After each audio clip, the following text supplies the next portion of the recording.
सावन महीने में जो एकादशी पड़ी थी, सती माता ने यही एकादशी के दिन से जो व्रत साधना करना प्रारंभ करी थी वो सुख देने वाली थी। निवेदन है, कार्य अटक रहा है, तकलीफ आ रही है, दुख है, लक्ष्मी नहीं आ रही, परेशान हो, 108 बेलपत्र की, जो बेलपत्र होते हैं उसकी, इसको छेद तो करते नहीं है सुई से, बेलपत्र की डंडी को बांधते जाओ 108 बेलपत्र की माला बना लो और माला बनाकर भगवान शंकर के गले में, शंकर के शिवलिंग को जो चढ़ा देता है उसकी मनोकामना भगवान शंकर पूरी कर देते हैं। अटा एकादशी 108 बेलपत्र की माला बनाकर शंकर भगवान को समर्पित करी जाती है।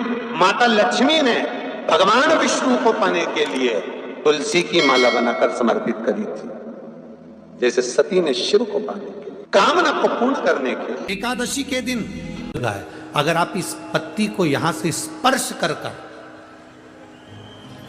इस पत्ती को यहां से स्पर्श कर शंकर भगवान के शिवलिंग पर अगर आप श्री शिवाय नमस्तुभ्यम कहकर, पंचाक्षर मंत्र नमः शिवाय कहकर, षडाक्षर मंत्र ओम नमः शिवाय कहकर यदि शंकर के शिवलिंग पर समर्पित करते हो तो वो 108 बेलपत्र का काम कर जाती है। पकड़ने का स्थान देखिए, 3 शब्द बताए हैं शिव महापुराण में। पहले नंबर का है कर्ण प्रिय, दूसरे नंबर का है वर्ण प्रिय, तीसरे नंबर का है धर्म प्रिय। कर्ण प्रिय शब्द होता है हमें अहंकार उत्पन्न कर देता है। फिर दूसरे नंबर पर शब्द है वर्ण प्रिय, लोगों को लगता है कि मैं, मेरा समाज, मेरा परिवार, इसके आगे कुछ नहीं। तो तीसरे नंबर का जो शब्द है, तीसरे नंबर का जो शब्द है धर्म प्रिय है। हम जिस सनातन धर्म के अंदर जन्म लिए हैं, भारत माँ की गोद में हमारा जन्म हुआ। शास्त्र कहता है घर के बुजुर्गों को, घर के बड़ों को, जेठ जेठानी हो, सास ससुर हो, घर में जो तुम्हारी उम्र से बड़ा हो, उसको एकादशी के दिन फूल या पीली चने की दाल या पीला वस्त्र, कुछ भी पीली सामग्री आज घर के बड़ों को देना चाहिए। क्यों देना चाहिए? तो शिव महापुराण की कथा कहती है कि जो शुक्ल पक्षी की एकादशी के दिन पीली वस्तु का दान दे देता है, घर के किसी ब्राह्मण को देने नहीं जाना, किसी मंदिर में देने नहीं जाना, आपके ही घर में, आपके ही घर के बड़ों को किसी भी पीली चीज का दान कर सकते हो। फूल हो, मिठाई हो, कोई अनाज हो, कोई वस्त्र हो, पीली वस्तु का दान दे दो। क्यों होगा? क्या होगा उससे? शिव महापुराण की कथा कहती है उससे जिंदगी में कभी बड़ी बीमारी प्रवेश नहीं कर। कि भगवान शिव के मंदिर में अगर हम प्रवेश नहीं भी कर सके, मान लो शंकर के द्वार पर, शंकर की चौखट पर, शिव के द्वार हम नहीं पहुंच पाए,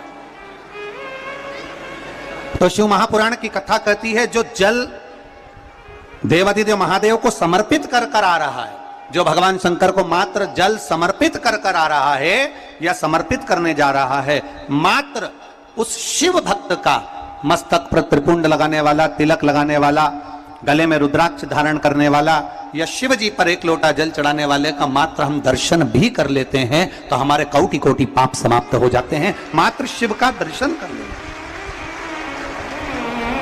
और तेरी कृपा बिना न हिले एक भी अणु, लेते हैं श्वास तेरी कृपा से तनु तनु, बखान क्या करूं।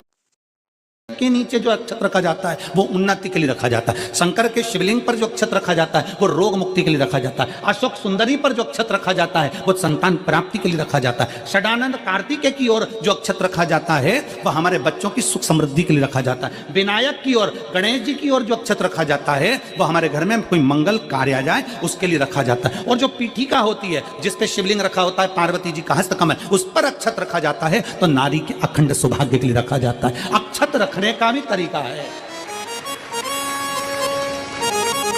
एक कहां रखा जाता है, क्यों रखा जाता है कि पद्म पुराण में लिखा है और विष्णु पुराण में, एकादशी के दिन द्वादशी भी पड़ जाए, एकादशी के दिन त्रयोदशी भी पड़ जाए, मतलब एकादशी, द्वादशी और त्रयोदशी तीनों तिथियां एक साथ पड़ जाए और उस दिन एकादशी का व्रत जो रख लेता है उसको हजारों एकादशी का पुण्य फल प्राप्त हो जाता है। फिर वो जिंदगी में एकादशी करे चाहे ना करे।